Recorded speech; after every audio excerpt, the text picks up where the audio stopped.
Good morning everyone, मैं ब्रजनंदन सोनी हमारी online classes में आप सभी का स्वागत करता हूं। आज का जो अपना टॉपिक होगा पोस्ट टर्म प्रेगनेंसी। ठीक है, अपनी ओबीजी की क्लास के अंदर आज अपन डिस्कस करेंगे पोस्ट टर्म प्रेगनेंसी के बारे में।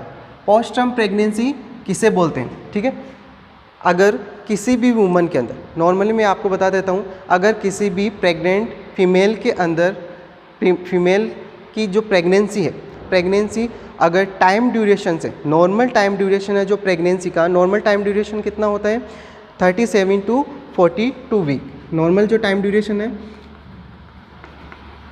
प्रेगनेंसी का नॉर्मल वो कितना होता है 37 to 42 वीक। ठीक है, अगर इस टाइम ड्यूरेशन के बाद भी, इसके बाद भी अगर प्रेगनेंसी क्या है कंटिन्यू है किस, तो उस कंडीशन को अपन क्या बोलते हैं पोस्ट टर्म प्रेगनेंसी। यानी टर्म प्रेगनेंसी के बाद में भी, ठीक है, यानी टर्म का मतलब क्या है, टर्म का मतलब यहाँ पे क्या है, नॉर्मल जो प्रेगनेंसी का टाइम ड्यूरेशन है 37 से 42 वीक। ठीक है, अगर इसके बाद में भी अगर क्या है प्रेगनेंसी है वो कैसी है कंटिन्यू है। ठीक है, कंटिन्यू है, यानी इस टाइम ड्यूरेशन पे आते आते क्या हो जाना स्टार्ट हो जाना चाहिए, लेबर है वो क्या होना चाहिए स्टार्ट हो जाना चाहिए। लेकिन लेबर ना स्टार्ट होकर के क्या होता रहता है, जो प्रेगनेंसी है वो कंटिन्यू रहती है। ठीक है, तो उस कंडीशन को अपन क्या बोलते हैं पोस्ट टर्म प्रेगनेंसी। यानी टर्म के बाद में भी प्रेगनेंसी है वो क्या है कंटिन्यू चल रही है। ठीक है, उसको अपन क्या बोलते हैं पोस्ट टर्म प्रेगनेंसी। ठीक है, अब पोस्ट टर्म प्रेगनेंसी ये तो था इसका नॉर्मल सा डेफिनेशन की। अगर अपन बात करें डेफिनेशन, any pregnancy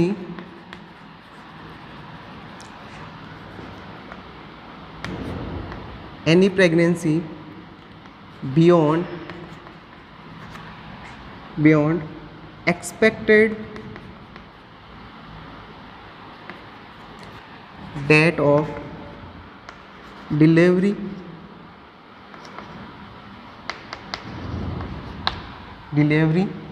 अगर इफ एनी प्रेगनेंसी, यानी कोई भी प्रेगनेंसी अगर कैसी हो beyond expected date of delivery, यानी जो ईडीडी है, एक्सपेक्टेड डेट ऑफ डिलीवरी का मतलब क्या है, जो ईडीडी है अगर इसके बाद तक भी क्या है एक्सपेक्टेड डेट ऑफ डिलीवरी के बाद में भी कैसी है कंटिन्यू है, expected date of delivery and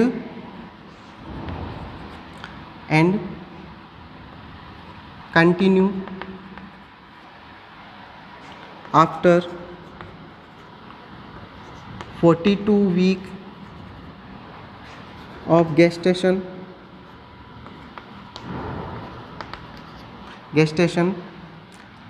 and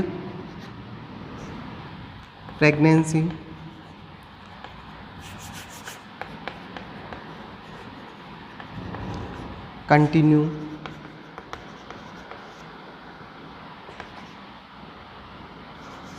continue after 2 week of EDD. 2 week of EDD is known as post term pregnancy. Post term pregnancy की डेफिनेशन क्या है, any pregnancy beyond expected date of delivery, यानी कोई भी pregnancy है, ठीक है, वो कैसी है एक्सपेक्टेड डेट ऑफ डिलीवरी, यानी जो नॉर्मल जो एक्सपेक्टेड डेट है इसकी डिलीवरी की, जो एक्सपेक्टेड डेट है, ठीक है, उसके बाद में भी अगर वो उसके बाद तक भी क्या चल रही है प्रेगनेंसी चल रही है, या अपन और क्या बोल सकते हैं continue after 42 week of gestation, यानी जो प्रेगनेंसी है वो क्या है कंटिन्यू है भैया, 42 वीक के बाद में भी क्या है कंटिन्यू है। ठीक है, और अपन क्या बोल सकते हैं pregnancy continue after 2 week of EDD, यानी प्रेगनेंसी की जो ईडीडी है नॉर्मल जो एक्सपेक्टेड डेट ऑफ डिलीवरी है उसके 2 वीक बाद में भी अगर क्या है प्रेगनेंसी कंटिन्यू है, 2 वीक बाद में भी अगर क्या है प्रेगनेंसी कंटिन्यू है, तो उस कंडीशन को अपन क्या बोलेंगे पोस्ट टर्म प्रेगनेंसी बोलते हैं। ठीक है, अगर ईडीडी के 2 वीक बाद तक भी अगर क्या है प्रेगनेंसी है वो कंटिन्यू है, तो उसको अपन और क्या बोल सकते हैं पोस्ट मैच्योरिटी भी बोलते हैं, उसको अपन क्या बोलते हैं पोस्ट मैच्योरिटी भी बोलेंगे। तो अपन जो पोस्ट टर्म प्रेगनेंसी है और इसको और किस नाम से जान सकते हैं, पोस्ट मैच्योरिटी, और किस नाम से जान सकते हैं, पोस्ट मैच्योरिटी के नाम से भी इसको अपन जानते हैं। ठीक है, तो डेफिनेशन क्या होगी, अगर कोई भी प्रेगनेंसी है, ठीक है, कोई भी प्रेगनेंसी है किसी भी फीमेल के अंदर, अगर फीमेल की कोई भी प्रेगनेंसी है, ठीक है, अगर वो एक्सपेक्टेड डेट ऑफ डिलीवरी जो ईडीडी है, ईडीडी की जो डेट है उसके बाद में भी अगर क्या है, कंटिन्यू है, या अपन बोल सकते हैं कि जो 42 वीक ऑफ गेस्टेशन उसके बाद में भी अगर क्या है, कंटिन्यू है, या अपन बोल सकते हैं ईडीडी के 2 वीक के बाद में भी अगर प्रेगनेंसी कैसी है, कंटिन्यू है, तो उस कंडीशन को अपन पोस्ट टर्म प्रेगनेंसी या पोस्ट मैच्योरिटी बोलते हैं। ठीक है, तो ये तो हुई इसकी डेफिनेशन। ठीक है, नेक्स्ट अपन बात करते हैं इसके कॉजेज़ के बारे में। पोस्ट टर्म प्रेगनेंसी किस किस वजह से नॉर्मली होती है, तो नेक्स्ट है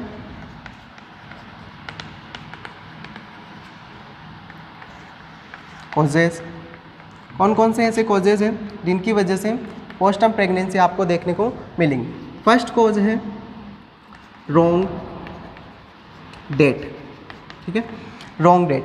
रॉन्ग डेट कौन सी, अगर लास्ट जो मेंस्ट्रुअल पीरियड है, अगर वो डेट है आपको कैसी मिले, अगर रॉन्ग मिले, या अपन बोल सकते हैं मदर क्या हो गई है, फॉरगेट कर गई है डेट, उसको नहीं पता है कि डेट कौन सी है, अगर ऐसे ही गलत डेट अगर आपको क्या कर दिए, बता दिए, तो वो भी कंडीशन किसको क्या हो सकता है, उसकी वजह से पोस्ट टर्म प्रेगनेंसी की कंडीशन है वो आपको देखने को मिल सकती है। ठीक है, सेकेंड कॉज है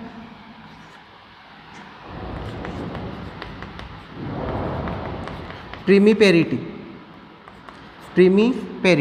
सेकेंड कॉज कौन सा है, प्रीमीपेरिटी का मतलब क्या है, ऐसी वुमन जिसने पहली बार प्रेगनेंसी कंसीव की है, या अपन बोल सकते हैं कि फर्स्ट टाइम क्या दे रही है, डिलीवरी दे रही है, उसको अपन क्या बोलते हैं, प्रीमीपेरिटी। ठीक है, प्रीमीपेरिटी के कारण जो पोस्ट टर्म प्रेगनेंसी है वो कैसे आपको देखने को मिल सकती है, अगर फर्स्ट टाइम प्रेगनेंसी कंसीव की है या फर्स्ट टाइम प्रेगनेंसी कंसीव की है, तो वो पोस्ट यानी टर्म के बाद तक भी कैसे चल सकती है। तो इसके अंदर ऐसे कौन कौन से कॉजेज़ हो सकते हैं, तो इस प्रीमीपेरिटी के अंदर हो सकता है कि यदि सर्वाइकल जो डायलेटेशन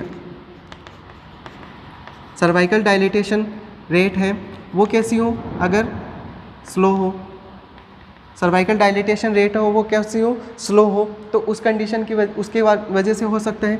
ठीक है, यानी पोस्ट टर्म प्रेगनेंसी की कंडीशन, यानी सर्विस का अगर डायलेटेशन नहीं होगा, तो लेबर नहीं स्टार्ट होगा, अगर लेबर नहीं होगा तो डिलीवरी नहीं होगी, तो प्रेगनेंसी वो कैसी होगी, आगे जा सकती है। ठीक है, यानी टर्म से भी आगे जा सकती है, एक तो कारण ये हो सकता है। ठीक है, किसके अंदर, प्रीमीपेरिटी के अंदर। सेकेंड कॉज कौन सा हो सकता है, यानी यूटेराइन कॉन्ट्रैक्शन, जो यूटेराइन कॉन्ट्रैक्शन है, यूटेराइन जो कॉन्ट्रैक्शंस हैं वो अगर नहीं आ रहे हो, ठीक है, यूटेराइन कॉन्ट्रैक्शन नहीं आ रहे हो तो उसकी वजह से भी हो सकता है। ठीक है, या फिर अपन बोल सकते हैं let start induction of labour. जो लेबर है वो कैसा है, कैसा जो इंडक्शन, जो लेबर का जो इंडक्शन है वो कैसा हो रहा है, लेट हो रहा है। ठीक है, तो उसकी वजह से भी क्या हो सकती है, प्रेगनेंसी है वो आगे जा सकती है। ठीक है, या प्रेगनेंसी के अंदर टाइम ड्यूरेशन है वो ज़्यादा लगेगा, तो उस कंडीशन को अपन क्या बोल देंगे, पोस्ट टर्म प्रेगनेंसी। तो ये किसके हो गए, प्रीमीपेरिटी। ठीक है, इसके अलावा और कौन से कॉजेज़ हो सकते हैं, प्रीमीपेरिटी के अलावा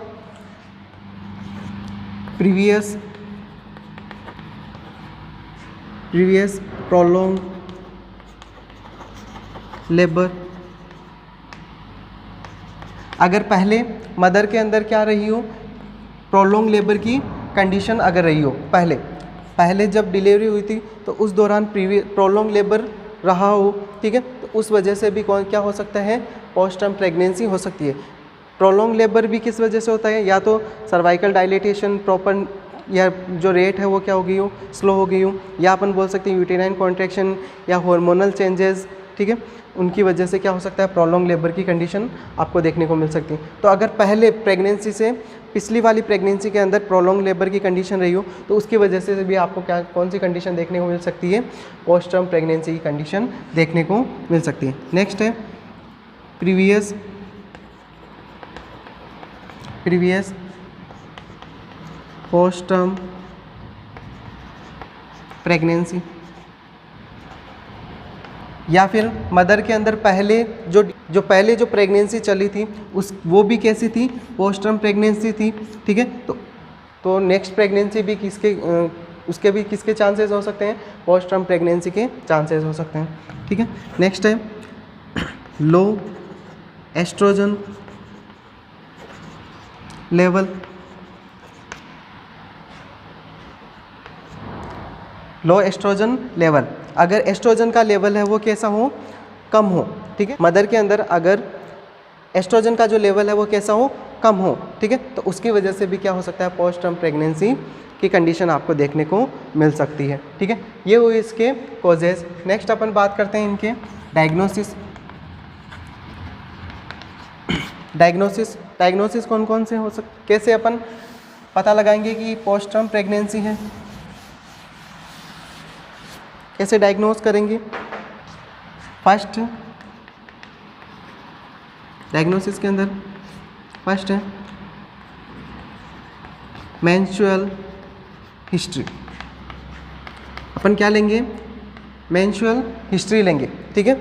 मेंस्ट्रुअल हिस्ट्री लेंगे, पता करेंगे कि जो लास्ट जो मेंस्ट्रुअल पीरियड है वो कब आया था, ठीक है। तो उससे अपन को किसका पता चल जाएगा, एलएमपी का पता चल जाएगा। एलएमपी का पता चल जाएगा तो अपन क्या निकाल लेंगे कि प्रेगनेंसी है वो किस डेट को होनी थी। तो एक्सपेक्टेड डेट जो है प्रेगनेंसी की, उससे अभी टाइम बचा है या नहीं है, या डिलीवरी है वो प्रेगनेंसी है वो कंटिन्यू आगे चल रही है, ठीक है। तो उसका अपन क्या कर सकते हैं, आइडेंटिफाई कर सकते हैं, यानी मेंस्ट्रुअल हिस्ट्री लेंगे, ठीक है। मेंस्ट्रुअल हिस्ट्री से अपन पता लगा सकते हैं।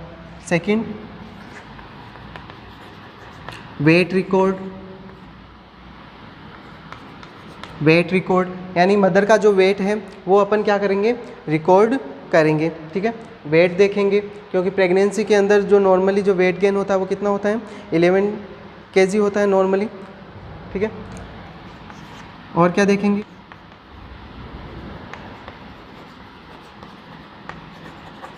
फंडल हाइट, ठीक है, या यूटेराइन हाइट भी बोल सकते हैं।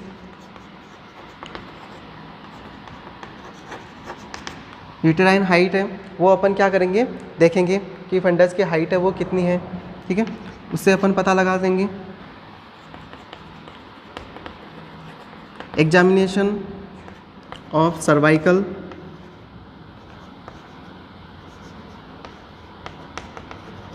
राइपनिंग, सर्वाइकल राइपनिंग देखेंगे, ठीक है। एग्जामिनेशन करेंगे सर्वाइकल राइपनिंग है या नहीं है, ठीक है। इसके अलावा हिस्ट्री ऑफ फॉल्स पेन की अपन क्या लेंगे, हिस्ट्री लेंगे कि फॉल्स पेन कब हुआ था। इसके अलावा अपन और क्या कर सकते हैं, यूएसजी अल्ट्रासोनोग्राफी कर सकते हैं। इससे अपन क्या सकते हैं, क्या देख सकते हैं, जो एग्जैक्ट, इससे अपन क्या कर सकते हैं, जो गेस्टेशनल एज है, ठीक है,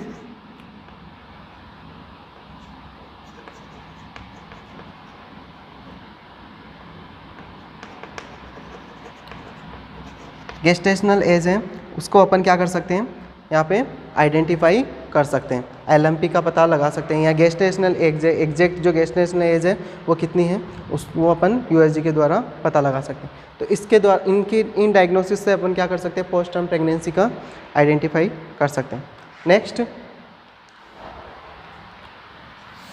नेक्स्ट बात करते हैं इसके मैनेजमेंट के बारे में।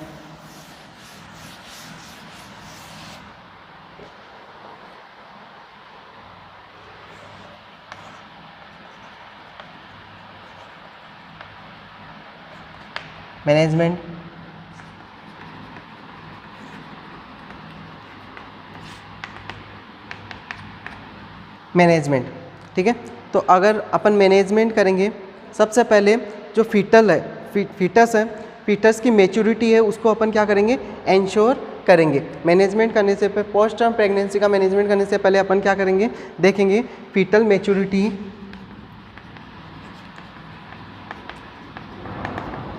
उसको एंश्योर करेंगे, ठीक है। यानी फीटस है वो मैच्योर है कि या नहीं है, ठीक है। उसके लिए अपन क्या क्या करेंगे, fetal surveillance,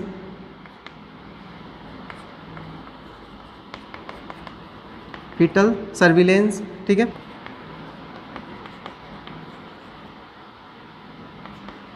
non stress test, biophysical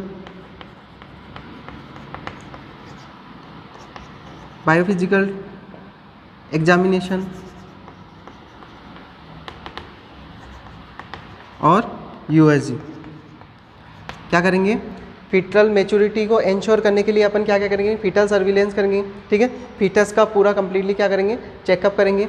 non stress test, ठीक है, नॉन स्टेज टेस्ट अपन करेंगे, ठीक है, जिससे अपन को किसका पता चल जाएगा, फीटस की मैच्योरिटी का पता चल जाएगा। नॉन स्टेज टेस्ट के अंदर अपन क्या करते हैं, फीटस के ऊपर क्या डालते हैं, स्ट्रेस डालते हैं डिवाइस के थ्रू, जिससे क्या होगा, टेम्परेरी जो फीटस की जो हार्ट रेट है वो क्या हो जाएगी, इंक्रीज़ हो जाएगी। तो अगर इंक्रीज होती है तो इसका मतलब वहाँ पे जो बेबी है वो कैसा है, मैच्योर है, ठीक है।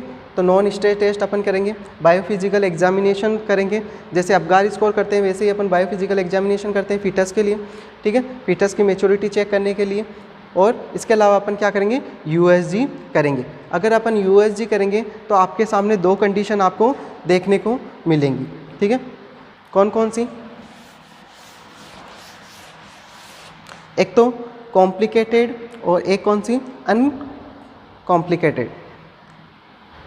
मैनेजमेंट के अंदर अपन क्या करेंगे, जब अपन यूएसजी करेंगे, फीटल सर्विलेंस देखा, फीटल सर्विलेंस के अंदर अपन ने यूएसजी की, तो अपने सामने दो कंडीशन आपको यहाँ पे देखने को मिल सकती है, एक तो अनकॉम्प्लिकेटेड और कॉम्प्लिकेटेड, दो कंडीशन आपको देखने को मिल सकती है। अगर कैसी कंडीशन है, अनकॉम्प्लिकेटेड कंडीशन, यानी किसी भी प्रकार की कोई प्रॉब्लम नहीं है, ठीक है, तो अनकॉम्प्लिकेटेड है, तो इसके अंदर अपन चेकअप करेंगे, तब आपके सामने जो सर्विक्स है या तो कैसा हो सकता है, राइप हो सकता है, या सर्विक्स है वो अनराइप, ठीक है, या तो सर्विक्स कैसा हो सकता है, सॉफ्ट या सॉफ्ट नहीं है। तो अगर मान लो सर्विक्स कैसा है, सॉफ्ट है, तो अपन क्या करेंगे, AROM करेंगे, ठीक है, आर्टिफिशियल रप्चर ऑफ मेम्ब्रेन। अपन क्या करेंगे, जो मेम्ब्रेन है उसको आर्टिफिशियली अपन खुद क्या करवा देंगे, रप्चर करवा देंगे, ठीक है। अगर रप्चर करवा देंगे, अगर कैसी है, सर्विक्स कैसा है, राइप है, तो अपन आर्टिफिशियल रप्चर ऑफ मेम्ब्रेन करेंगे। और अगर कैसी कंडीशन है, सर्विस कैसा है, अनराइप है, ठीक है, अनराइप यानी सॉफ्टनिंग नहीं है या सर्वाइकल डायलेटेशन नहीं हुआ है, तो अपन क्या करेंगे,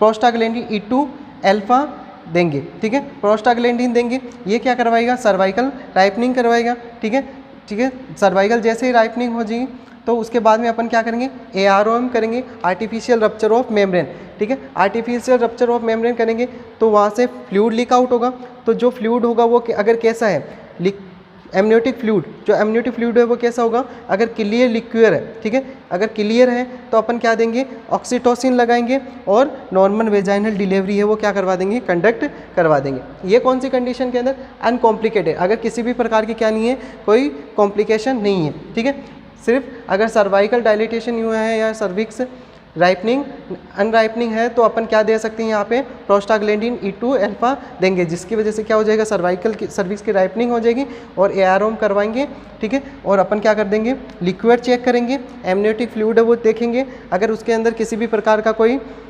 मेकोनियम तो नहीं है, ठीक है, मेकोनियम स्टेन तो नहीं है, वो अपन चेकेंगे कि किसी भी प्रकार का कोई भी कंटेंट तो नहीं है एमनियोटिक फ्लूइड के अंदर। अगर एमनियोटिक फ्लूइड कैसा है, लिक्विड का मतलब क्या है, एमनियोटिक फ्लूइड, ठीक है, अगर वो कैसा है, क्लियर है, तो अपन क्या देंगे, क्या करेंगे, ऑक्सीटोसिन की ड्रिप है वो लगाएंगे मदर को, ठीक है, और नॉर्मल वेजाइनल डिलीवरी है वो कंडक्ट करवा देंगे। अगर कैसी कंडीशन है, कॉम्प्लिकेटेड है, अगर कंडीशन कैसी है, कॉम्प्लिकेटेड है, तो अपन जो AROM करेंगे, आर्टिफिशियल रप्चर ऑफ मेम्ब्रेन, वो किसके द्वारा करेंगे, किसके साथ में करेंगे, इलेक्ट्रॉनिक फीटल मॉनिटरिंग, यानी पहले जो बेबी है उसका अपन क्या करेंगे, इलेक्ट्रॉनिक फीटल मॉनिटरिंग करेंगे, यानी जो फीटस है वो कैसा है, नॉर्मल है या नहीं है, उसका पहले अपन क्या करेंगे, आइडेंटिफिकेशन करेंगे।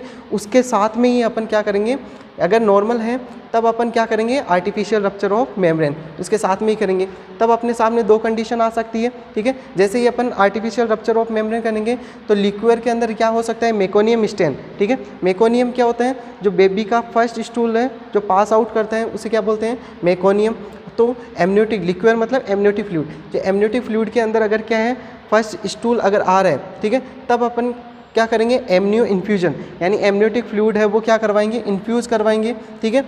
तो अगर एमनियोटिक फ्लूइड इन्फ्यूज़ करवाते हैं तो या तो फीटस के अंदर एसिडोसिस की कंडीशन, अगर फीटल एसिडोसिस की कंडीशन है तब तो अपन क्या करेंगे, सीजेरियन सेक्शन करेंगे। अगर बेबी के अंदर किसी भी प्रकार की कोई अबनॉर्मलिटी नहीं है, ठीक है, तो अपन क्या करवा देंगे, नॉर्मल वेजाइनल डिलीवरी करवा देंगे।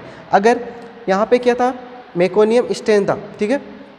अगर यहाँ पे जो फीटल मॉनिटरिंग की अपन ने, एआरओम किया, ठीक है, अगर किसी भी प्रकार का कोई स्टेन या मेकोनियम है वो नहीं है, जो एमनियोटिक फ्लूइड है वो कैसा है, क्लियर है, लिक्विड कैसा है, क्लियर है, तो अपन क्या करेंगे, ऑक्सीटोसिन ड्रिप लगाएंगे और नॉर्मल वेजाइनल डिलीवरी कंडक्ट करवा देंगे, ठीक है। तो इस तरह से अपन इसका क्या करेंगे, मैनेजमेंट करेंगे, किसका, पोस्ट टर्म प्रेगनेंसी का, ठीक है। नेक्स्ट अपन बात करते हैं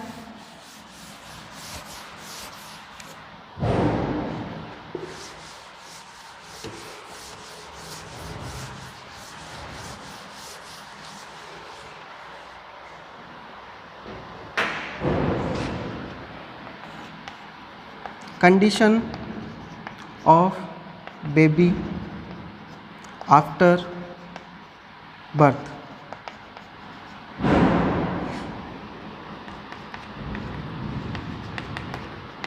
condition of baby after birth, जैसे ये क्या होगा, बेबी का बर्थ होगा तो उस टाइम बेबी की जो कंडीशन है वो आपको कैसी देखने को मिलेगी, यानी जो पोस्ट टर्म बेबी होता है, पोस्ट टर्म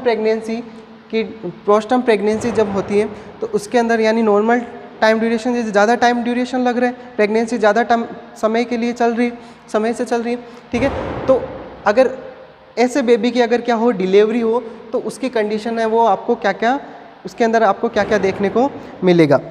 तो क्या क्या चीज़ें देखने को मिलेगी यहाँ पे, condition of baby after birth, जन्म के बाद में।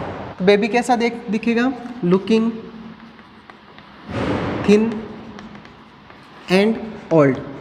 बेबी कैसा दिखेगा, लुकिंग थिन यानी पतला रहेगा और ओल्ड दिखेगा, यानी बेबी जैसे कैसा है, जैसे ओल्ड है या फिर थिन है, ठीक है।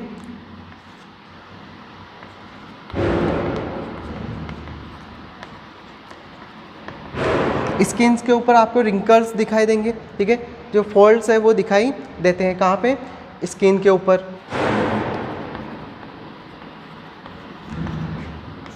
एब्सेंस ऑफ वर्निक्स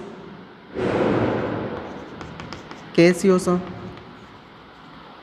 जो वर्निक्स कैसियोसा है वो क्या होगी, एब्सेंट होगी। वर्निक्स कैसियोसा क्या होती है, चीज़ी लाइक वाइटिश सब्सटेंस जो बेबी की स्किन के ऊपर लगा हुआ रहता है, ठीक है। जब डिलीवरी होती है तो उस दौरान नॉर्मल अगर डिलीवरी होती है तो वर्निक्स कैसियोसा है, यानी वाइटिश कलर का सब्सटेंस है वो बेबी की स्किन के ऊपर लगा हुआ होता है, उसे क्या बोलते हैं, वर्निक्स कैसियोसा। तो वो vernix caseosa post term pregnancy वाले बेबी के अंदर, जो पोस्ट टर्म प्रेगनेंसी वाले बेबी के अंदर क्या रहेगा, एब्सेंट रहेगा, ठीक है। Next, weight more than 3 kg, ठीक है, 3 kg से ज़्यादा वेट देखने को मिलेगा। लेंथ मोर देन 54 सेंटीमीटर, यानी लेंथ है वो कैसी रहेगी, 54 सेंटीमीटर से ज़्यादा रहेगी, या 54 सेंटीमीटर रहेगी, ठीक है। इसके अलावा एमनियोटिक फ्लूइड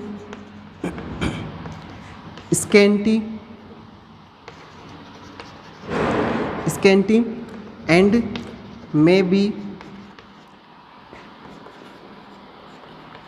मेकोनियम स्टेन, और क्या हो सकता है, जो एमनियोटिक फ्लूइड है वो कैसा रहेगा, स्कैंटी। स्कैंटी का मतलब क्या है, लो अमाउंट, यानी जो एमनियोटिक फ्लूइड है उसका अमाउंट कैसा रहेगा, कम रहेगा।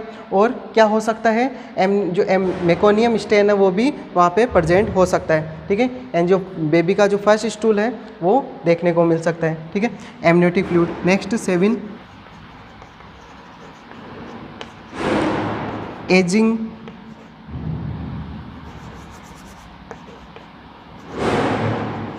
प्लेसेंटा। प्लेसेंटा है वो कैसी दिखेगी, एजिंग प्लेसेंटा दिखेगी, यानी ओल्ड प्लेसेंटा दिखेगी, ठीक है, प्लेसेंटा। इसके अलावा अम्बाइलिकल कॉर्ड, अगर अम्बाइलिकल कॉर्ड देखें तो इसके अंदर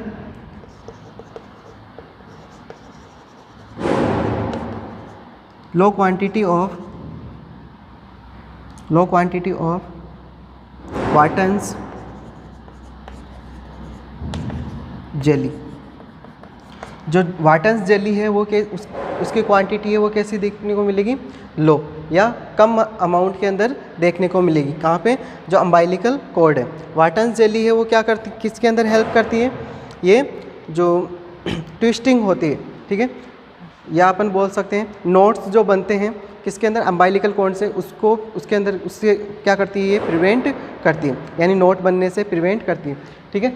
तो condition of baby after birth, यानी बेबी की जो कंडीशन है वो कैसी होगी, कौन से बेबी की, पोस्टम बेबी की। Looking thin and old, baby कैसा दिखेगा, थिन दिखेगा और ओल्ड दिखाई देगा। रिंकल्स होंगे स्किन के ऊपर। एब्सेंट वर्निस कैसियोसा, वर्निस कैसियोसा वो क्या होगी, एब्सेंट होगी।